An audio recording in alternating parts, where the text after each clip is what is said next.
Hello and welcome again to another GD Express screencast with me, Teacher Marco. And now, let's talk about the Cold War. A big topic that will come out on your GED Social Studies test. Now, this is just a brief summary of the key points that you might see. I still suggest that you read more about it. There's a lot of materials online where you can read about the key events and the timeline of the Cold War. Okay, so I'll try to make this as short as possible and simple just so you will have a background about it. That's what you will need.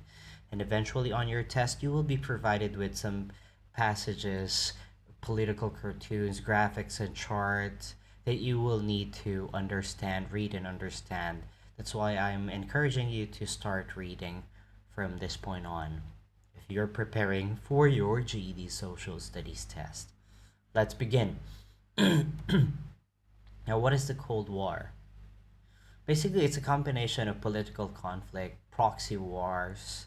Now, political conflict is different in political ideology or political beliefs, different in governing style. How about proxy wars? Proxy wars are like wars where America and Soviet Union were trying to meddle with.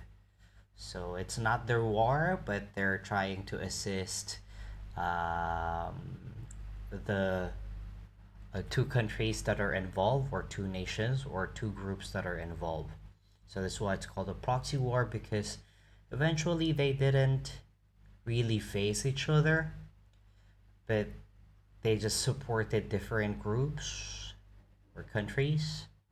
Plus economic competition. Okay, the Soviet Union and the United States, they're competing and providing a better economy for their nations, and of course military tensions.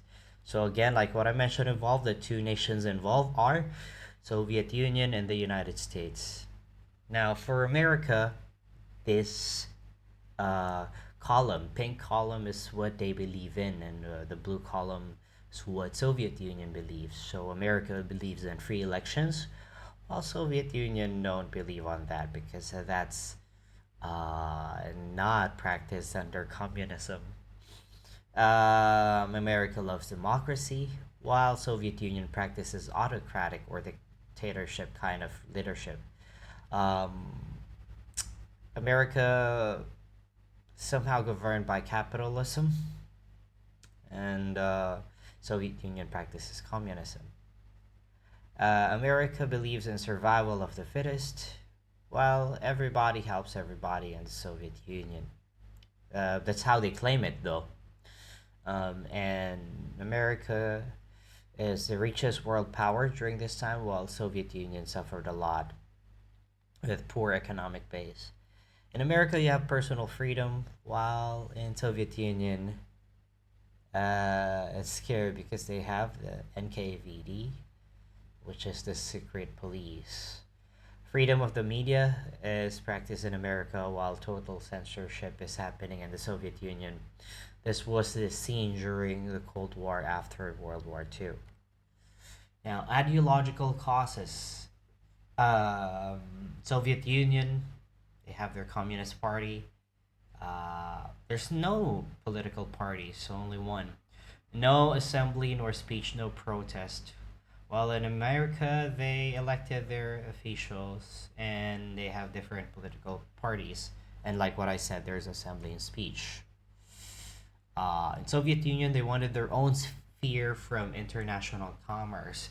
They want to trade between themselves, while United States wants to have free trade with all the nations. Power rivalry. Both Soviet Union and the United States wanted to dominate each other. I don't know. It's just maybe pride and ego speaking between leaders. Uh, yep. So Russia extended throughout Europe, not the whole Europe, but of course they've had their territories, and they call themselves the Soviet Union. Um, and the reaction of the United States, if of course, if someone is ganging up, so the United States will feel threatened. Remember, World War II just ended. So the policy of strong resistance against Russia and an atomic bomb exploded by the United States and development of nuclear weapons and powerful weapons by each nation started. We also have the Berlin blockade, which you should be familiar with. So Germany was divided into four zones, and of course the Russian zone, which is East Germany.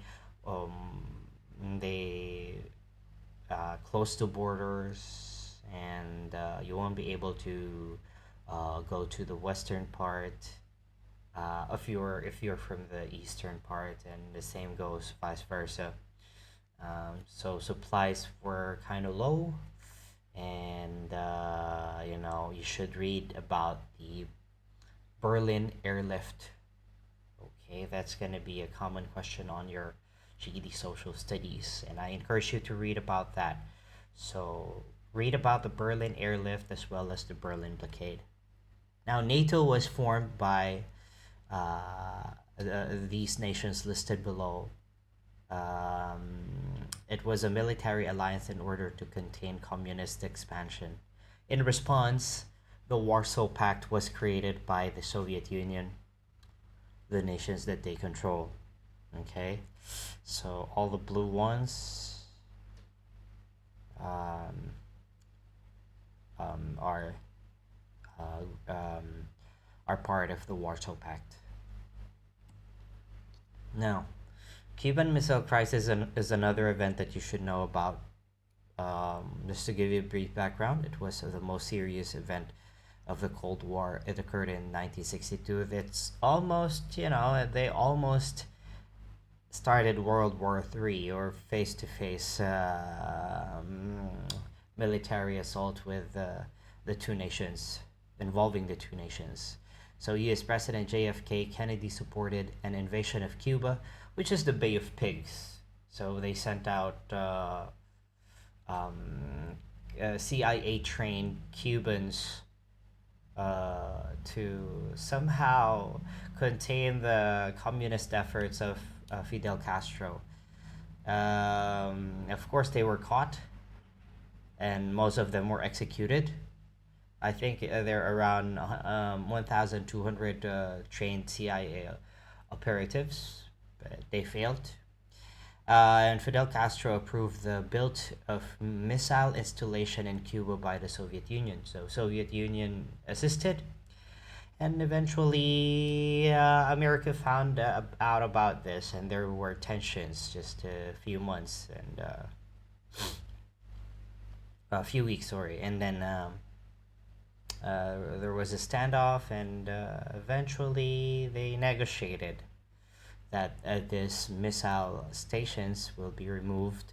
The same goes with the missile station that America somehow um, created in Turkey and one in Europe. So these were removed, and I suggest you read about it as well. Space race is another thing that happened. Of course, who will be the first man in space, first man on moon, okay, first satellite, and all of these. So please read about it. In conclusion, during the Cold War period, there were many regional conflicts and wars, like what I said, the proxy war. So read about the Chinese Civil War, the Korean War, the Vietnam War, all of which are considered to be proxy wars. However, the much feared World War III never happened. A so called New World Order was established.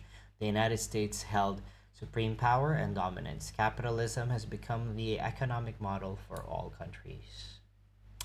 Eventually, the Cold War ended in the early 90s. And Germany was united again, and that's it. So please try to learn more about it. I know that this presentation is very short, but my goal here is for you to read more, to encourage you to read more. That's why I didn't include all the key events and all the details, because I want you to read about it. That's the best advice that I can give you if you want to prepare for the GED Social Studies test. All right, I want to thank you for your time. And if you want to know more about us, please check our Facebook page. That's facebook.com/Phuket PALS, or visit our website. That's phuketpals.org. Thank you and have a good day. Bye bye.